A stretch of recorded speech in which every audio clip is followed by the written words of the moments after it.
நம்ம வீட்டுல அதிகமா பேசுற ஒரு விஷயம், கெட்டவங்க எல்லாம் எப்பவுமே நல்லா இருக்காங்க, நல்லவங்க ஏன் எப்பவுமே கஷ்டப்படுறாங்கன்றதுதான். நீங்க எவ்வளவுதான் நேர்மையானவங்களா இருந்தாலும் நல்லவங்களா இருந்தாலும் உங்களோட எனர்ஜி ஒரு இடத்துல ஸ்டக் ஆயிடுச்சுன்னு வச்சுக்கோங்களேன், பயம், குற்ற உணர்ச்சி, செல்ஃப் டவுட் தாங்க வரும். அதே சமயத்துல கெட்டது பண்றவங்க, சுயநலமானவங்க, அவங்களோட சுய மதிப்புல நம்பிக்கை இருக்கிறதுனாலேயே ஒரு ஸ்ட்ராங்கான எனர்ஜியை கிரியேட் பண்ணிக்கிறாங்க. அவங்க தகுதியானவங்கன்றதுனால மட்டும் கிடையாது. நல்லவங்க கிட்ட இல்லாத ஒண்ணு சுயநலமானவங்க கிட்ட இருக்கிறது என்ன தெரியுங்களா?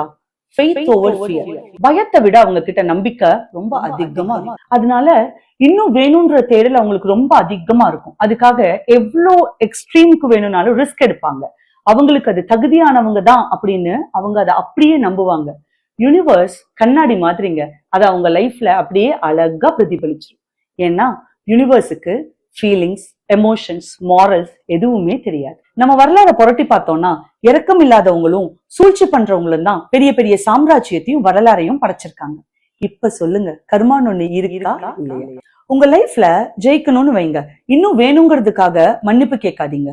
உங்க ஃபியூச்சரையே பணயமா வச்சு நல்லவங்களா இருக்காதீங்க. நல்லவங்க சக்சஸ் கிடைக்கும்னு நம்பிக்கையோட காத்திருப்பாங்க. சுயநலமானவங்க ஆக்ஷன் எடுத்து ஜெயிச்சிருவாங்க. ஸ்ட்ராங்கஸ்டான எனர்ஜி, தன்னம்பிக்கை, அதுல முழு உறுதி இருந்ததுன்னு வைங்களேன், நீங்க கெட்டவங்களோ நல்லவங்களோ கண்டிப்பா ஜெயிச்சிடலாம்.